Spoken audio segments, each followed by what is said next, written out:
अथ श्रीशिवभुजङ्गस्तोत्रम्।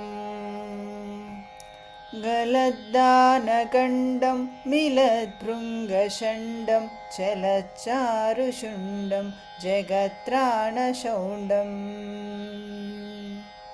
कनद्दन्तकाण्डं विपद्भङ्गचण्डं शिवप्रेमपिण्डं भजे वक्रतुण्डम्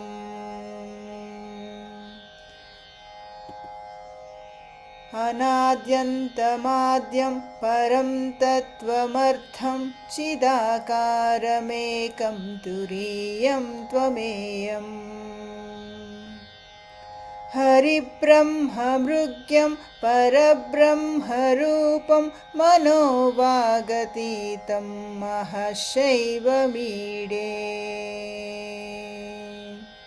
स्वशक्त्यादिशक्त्यन्तसिंहासनस्थं मनोहारि सर्वाङ्गरत्नोरुभूषम् जटाहीन्दुगङ्गास्तिशम्याकमौळि पराशक्तिमित्रं नमः पञ्चवक्त्रम् शिवेशानतत्पुरुषाघोरवामाधिभिः पञ्चभिर्हुन्मुखैः षड्भिरङ्गैः अनौपम्यषट्त्रिंशतं तत्त्वविद्याम् अतीतं परं त्वां कथं वेत्ति को वा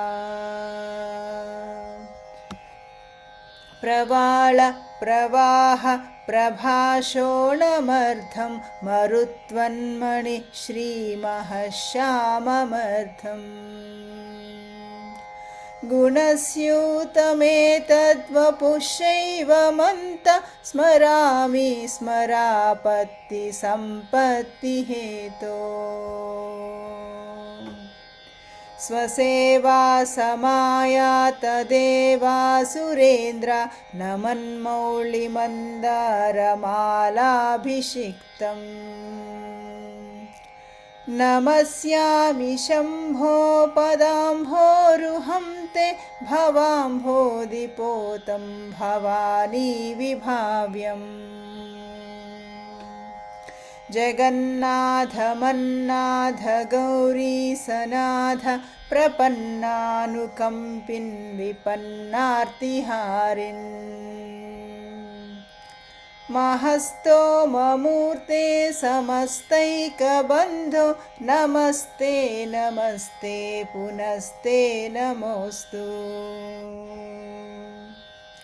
विरूपाक्ष विश्वेश विश्वादिदेव त्रयीमूलशम्भो शिव त्र्यम्बकं त्वम् प्रसीद स्मरत्राहि पश्यावमुक्त्यै क्षमां प्राप्नुहि रक्ष मां रक्ष मोदात् महादेव देवेश देवादिदेव स्मरारे पुरारे यमारे हरेति ब्रुवाण स्मरिष्यामि भक्त्या भवन्तं ततो मे दयाशीलदेव प्रसीद त्वदन्य शरण्य प्रपन्नस्य नेति प्रसीद स्मरन्नेव हन्यास्तु दैन्यम् न चेते भवेद्भक्तवात्सल्यहानि ततो मे दयाळो सदा सन्निधेहि अयं दानकालस्त्वहं दानपात्रं भवानेव दाता त्वदन्यं न याचे भवद्भक्तिमेव स्थिरां देहि मह्यं कृपाशील शम्भो कृतार्थोऽस्मि तस्मात् पशुं वेत्सि चेन्मां तमेवाधिरूढः कलङ्कीति वा मूर्ध्नि दत्से तमेव द्विजिह्वा पुनः सोऽपि ते कण्ठभूषा त्वदङ्गीकृता सर्वेऽपि धन्याः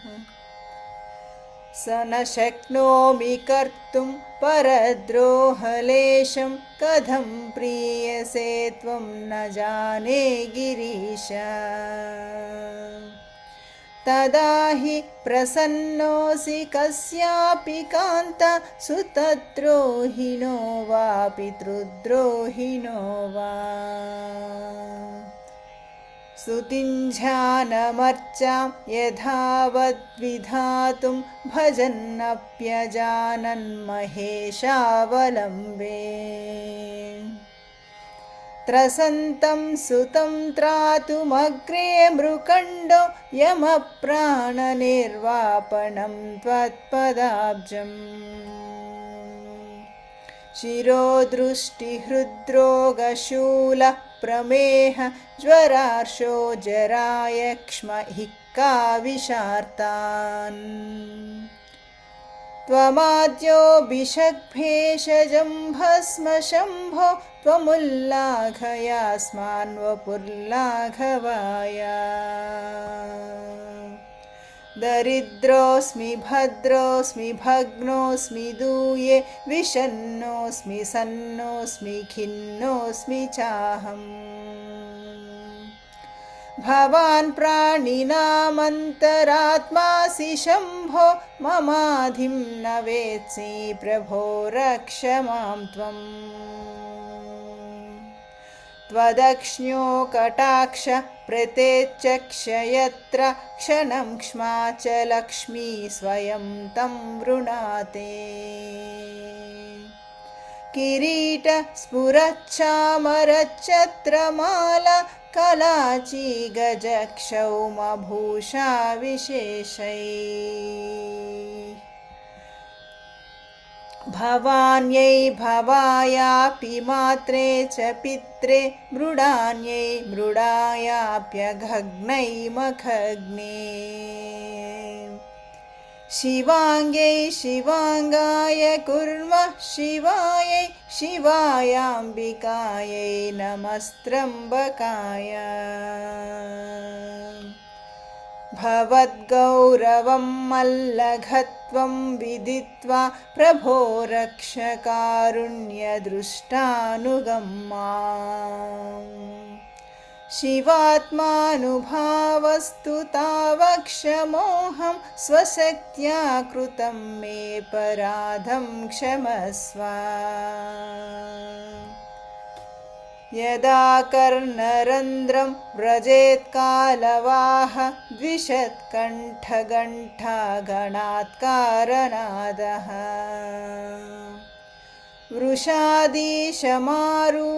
दैवौपवाह्यं तदा वत्समाभीरिति प्रीणयत्वम्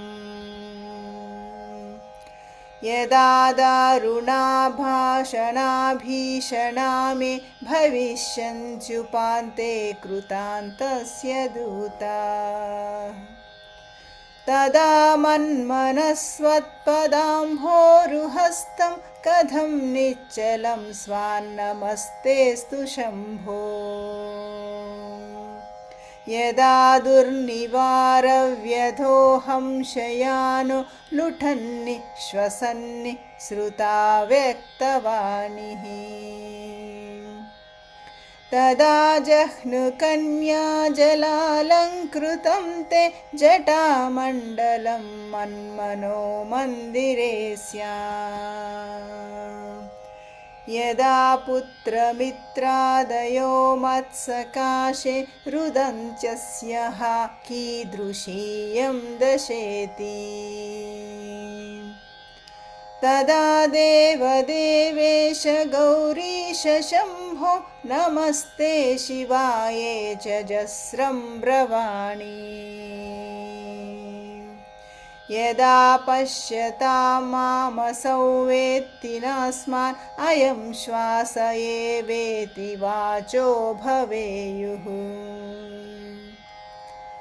तदा भूतिभूषं भुजङ्गावनद्धं पुरारे भवन्तं स्फुटं भावयेयम् यदा यातनादेहसन्देहवाहि भवेदात्मदेहेन मोहो महान्मे तदाकाशशीतांशुसङ्काशमीश स्मरारे वपुस्ते नमस्ते स्मरामि यदा पारमच्छायमस्थानमद्भिर्जनैर्वा विहीनं गमिष्यामि मार्गम् तदा तं निरुन्धं कृतं तास्य मार्गं महादेव मह्यं मनोज्ञं प्रयच्छ यदा रौरवादिस्मरन्नेव भीत्या व्रजाम्यत्र मोहं महादेव घोरम् तदा मामहो नादकस्तारयिष्य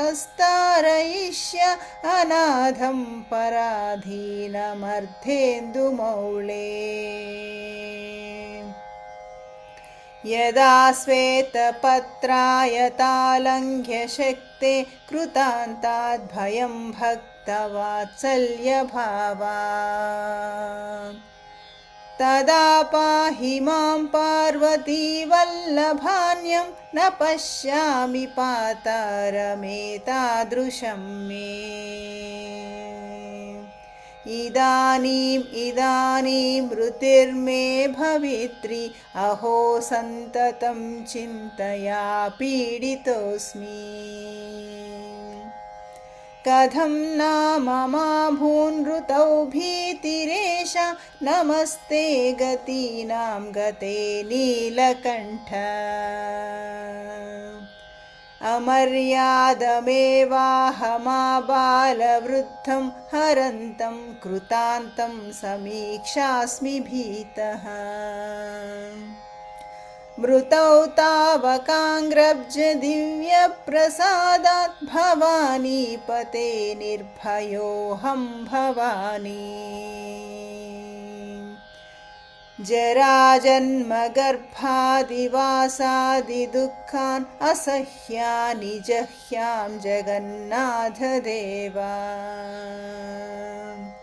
भवन्तं विना मे गतिर्नैव शम्भो दयालो न जागर्ति किं वा दयाते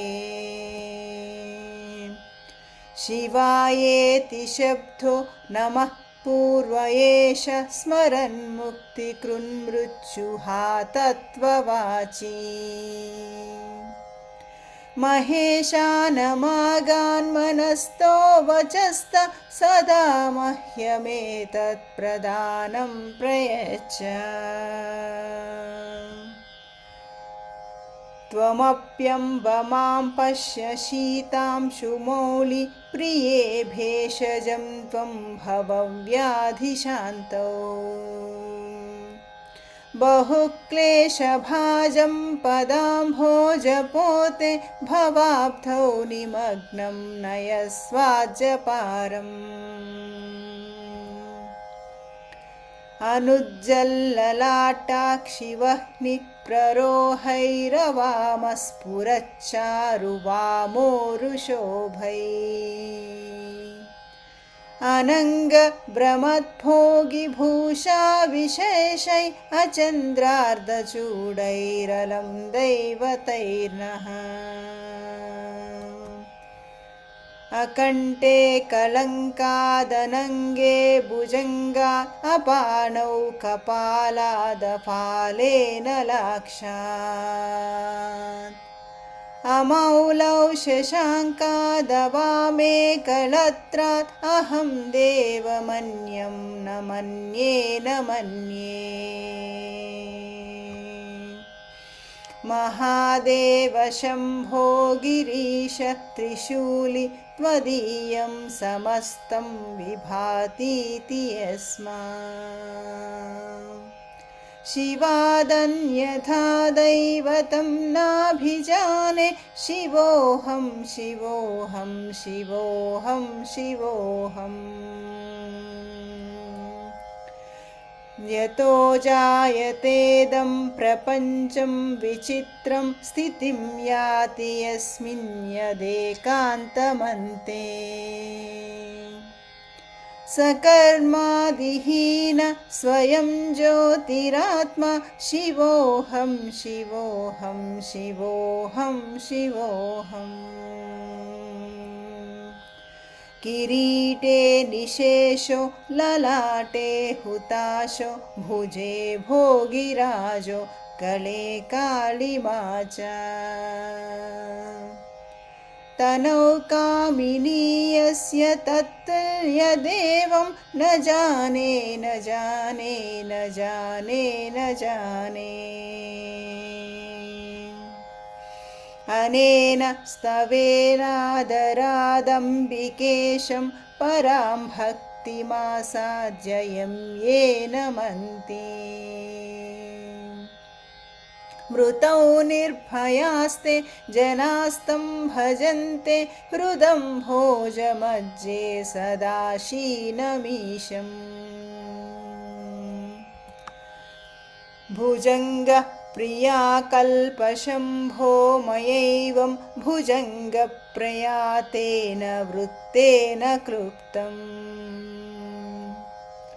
नरस्तोत्रमेतत् पठित्वोरुभक्त्या सुपुत्रायुरारोग्यमैश्वर्यमेति सुपुत्रायुरारोग्यमैश्वर्यमेति इति श्रीमद्